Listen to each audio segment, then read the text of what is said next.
transportasi massal, transportasi umum itu tidak diukur dari laba, tetapi adalah diukur dari keuntungan sosial.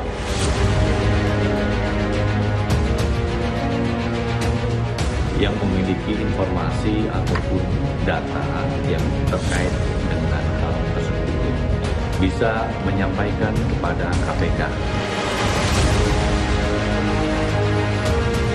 Kalau saya dipanggil, saya mau memberi keterangan. Bukan untuk melapor, bukan untuk diperiksa.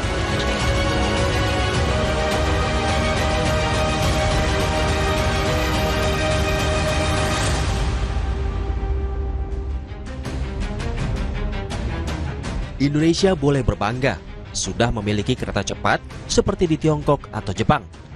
Walau trayeknya masih jarak pendek, WUS bisa jadi simbol modernisasi transportasi di dalam negeri. Sayangnya, cepatnya laju kereta tak sebanding dengan cerita indah pembangunannya. Proyek WUS nyatanya menyisakan utang besar. Dan kini, ada dugaan korupsi yang tengah diselidiki Komisi Anti Rasuah KPK. Karena memang masih di tahap penyelidikan, informasi detil terkait dengan progres atau perkembangan perkaranya belum bisa kami sampaikan secara rinci. Oleh karena itu, KPK juga terus mengimbau kepada masyarakat siapapun yang memiliki informasi ataupun data yang terkait dengan hal tersebut bisa menyampaikan kepada KPK. KPK memang tak menyebut nama, tetapi salah satu pihak yang dinilai bisa memberi informasi soal WUS adalah mantan Menko Polhukam Mahfud MD. Tetapi Mahfud menegaskan dirinya tak berkewajiban melapor KPK, sebab itu tugas KPK untuk mencari informasi terkait dugaan korupsi. Ini sudah rame ya, pada tanggal 12-13 sudah rame ketika Pak Purbaya mengatakan saya tidak bakal juara hutang. Rame itu. Terus muncul beberapa isu, lalu saya ngomong di tanggal 14, sudah hari ketiga. Lalu KPK katanya, kalau Pak Mahfud diminta ngelapor. Untuk apa saya ngelapor? Nggak ada kerjaan. Nggak ada di dalam hukum itu orang wajib melapor. Orang untuk melapor itu hak menurut pasal 108. Tapi kalau saya dipanggil, saya mau memberi keterangan. Bukan untuk melapor, bukan untuk diperiksa, tapi untuk memberi keterangan. Beda loh, kalau diperiksa itu orang yang diduga terlibat itu diperiksa namanya. Kasakusuk pun mengemuka di publik. Apakah penyelidikan dugaan korupsi WUS benar persoalan hukum atau politis semata? Menurut analis politik Agung Baskoro, capaian lain Jokowi di masa lalu bisa saja jadi bidikan untuk diselidiki. Ini pertarungan narasi lagi dan lagi. Jadi suka atau tidak memang residu dari pemerintahan Pak Jokowi ini ada bekasnya bagi semua pihak baik yang pro maupun kontra. Nah, kalau kemarin soal pribadi dari keluarga Solo, ini soal polisinya nih. Bisa saja bukan hanya soal WUS ini. Bisa saja nanti kemudian soal IKN, kemudian soal infrastruktur lain semacam itu, dan ya keluarga Solo, PSI harus siap-siap nih. Dan saya berharap yang dipertarungkan itu datanya, faktanya, bukan sekedar narasi-narasi ya kebencian, narasi-narasi yang tidak bertanggung jawab, yang itu jauh dari kata-kata mencerdaskan publik, Mas Mario. Jadi it's okay, nggak apa-apa, kita berdebat, inilah demokrasi yang kita pilih, konsekuensinya seperti ini, sehingga apa? Orang jadi tahu WUS itu visibility study-nya seperti apa, perencanaannya dari hulu sampai hilir. Terus operasionalnya berapa sih yang dihabiskan? Orang kayak saya yang merasakan manfaatnya jadi mikir nih, wah saya harus berharap ini dinaikin lagi tiketnya biar saya bisa berkontribusi misalkan. Upaya KPK menyelidiki dugaan korupsi WUS sudah dimulai sejak awal tahun 2025. Pendukung Jokowi mengingatkan agar kasus ini tak melebar dari jalur hukum hingga menimbulkan kegaduhan baru. Kalau konteksnya memang itu kita ingin mengungkap kasus tindak pidana korupsi, dalam soal apapun kita setuju. Siapapun yang terlibat dalam tindak pidana korupsi, kita pasti juga mensupport, mendukung penuh untuk dilakukan tindak ataupun memberikan sanksi secara hukum. Tapi ketika ada suatu isu yang lebih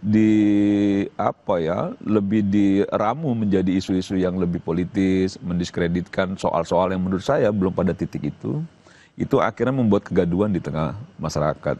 membuat kegaduhan baru di lingkaran publik yang menurut saya itu kan nggak perlu dilakukan. Misalnya perbandingan antara kereta cepat dan Indonesia dengan Arab Saudi yang nggak apple to apple, yang sangat ingin membawa narasi atau membangun stigma baru bahwa ternyata ini jauh lebih murah, udah pasti ada korupsinya dan lain sebagainya. Di masa pemerintahan Presiden Joko Widodo, proyek kereta cepat masuk ke dalam proyek strategis nasional. Jokowi menyebut, ngebet menggeber proyek ini untuk atasi kemacetan. Namun saat ditanya soal beban utang atau kerugian akibat Wush, kata Jokowi, transportasi massal atau umum tidak bisa dilihat dari laba saja, tetapi ada keuntungan sosial. Prinsip dasar transportasi massal, transportasi umum itu adalah layanan publik. Ini kita juga harus ngerti, bukan mencari laba. Jadi, sekali lagi, transportasi massal, transportasi umum itu tidak diukur dari laba, tetapi adalah diukur dari keuntungan sosial. Social return on investment. Pemerintah melalui Menteri Keuangan tegas menolak pembayaran utang Wush pakai APBN yang mencapai 120 triliun rupiah. Namun Menteri Keuangan Purbaya tak menampik ucapan Jokowi soal kereta cepat sebagai investasi sosial. Hanya saja, Purbaya menegaskan pemerintah punya PR untuk mengembangkan ekonomi di titik-titik pemberhentian kereta cepat, agar tidak berhenti pada kebanggaan infrastruktur semata. Ada betulnya juga sedikit, karena kan WUS sebetulnya ada misi regional development juga kan. Tapi yang regionalnya belum dikembangkan, mungkin di mana ada pemberhentian di sekitar jalur WUS supaya ekonomi di sekitar itu tumbuh. Itu yang mesti dikembangkan ke depan. Jadi nggak ada betulnya lah. Kereta cepat Jakarta-Bandung resmi beroperasi sejak Oktober 2023 atau 2 tahun lalu. Pemerintah tentu harus mencari solusi cepat agar keberlanjutan Wush tidak terganggu beban utang serta dugaan pidana yang ada di baliknya. Tim Liputan, Kompas TV. Ketua Umum Kelompok Relawan Pendukung Jokowi Projo, Budi Aristiadi, menanggapi isu dugaan korupsi dalam proyek kereta cepat Wush. Menurutnya, jika memang ada permasalahan hukum, maka harus diproses sesuai ketentuan yang berlaku. Budi Ari menyampaikan Projo mendukung penegakan hukum jika ada temuan penyimpangan dalam proyek tersebut. Pihak-pihak yang terbukti bersalah harus bertanggung jawab secara hukum. Namun ia yakin proyek kereta cepat Wush merupakan inisiatif Presiden Joko Widodo yang sejak awal dirancang untuk kemajuan negara. Sesuatu yang baru selalu menimbulkan pro kontra. Tetapi kami yakin jika ada hal-hal yang memiliki bukti sebagai pelanggaran hukum, silakan jadi proses hukum, begitu loh.